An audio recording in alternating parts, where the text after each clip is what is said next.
కళాకారుడు చదివి కన్నిటి సంద్రంలో ఎదురీతాయి దిండు జనమెత్తిన జెండ ఇంటూ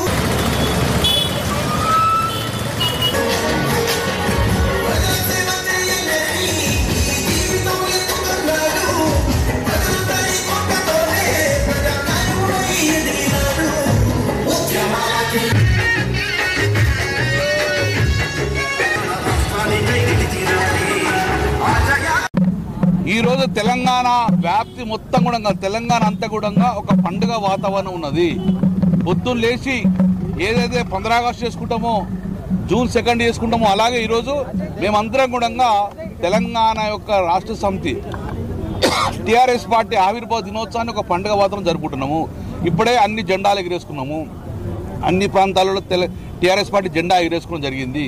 మేమందరం మళ్ళీ వెహికల్ అరేంజ్ చేసుకున్నాము.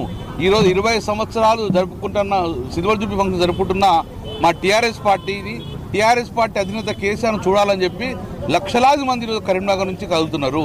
మా ఆఫీసు చుట్టూ కూడా మాకు వెహికల్ ఉందా అనే పరిస్థితి వచ్చింది. అంటే ఈరోజు కేసీఆర్ గారు స్థాపించిన పార్టీ టీఆర్ఎస్ పార్టీ అంటే ఒక పార్టీగా పరిమితం చేసుకోకూడదు. ఈరోజు తెలంగాణ ప్రజలందరూ కూడా ఈరోజు అభిమానులందరూ కూడా జరుపుకునే పండుగ ఈరోజు సిల్వర్ జూబ్లీ ఫంక్షన్. అందుకే ఈరోజు ప్రతి ఒక్క తెలంగాణ అభిమాని, టీఆర్ఎస్ పార్టీ కార్యకర్త అందరు కూడా ఈరోజు మా కార్యక్రమానికి ఇలకతుర్తి పోతున్నారు. కాబట్టి డెఫినెట్గా 1,70,000 మంది పైచిలకు ఈరోజు కరీంనగర్ ఉమ్మడి కరీంనగర్ నుంచి మేము ఇలకతుర్తికి ఈ సిల్వర్ జూబ్లీ ఫంక్షన్ పోతున్నాం. ఇప్పటికే కొన్ని వెహికల్స్ స్టార్ట్ అయినాయి, మేము కూడా స్టార్ట్ అయిపోతున్నాం. ఎందుకంటే ఎంత తొందర పోతే అంత తొందర పార్కింగ్ ముందుకు పోతాం కాబట్టి అందుకే తొందరగా స్టార్ట్ అయిపోతున్నాం మేము.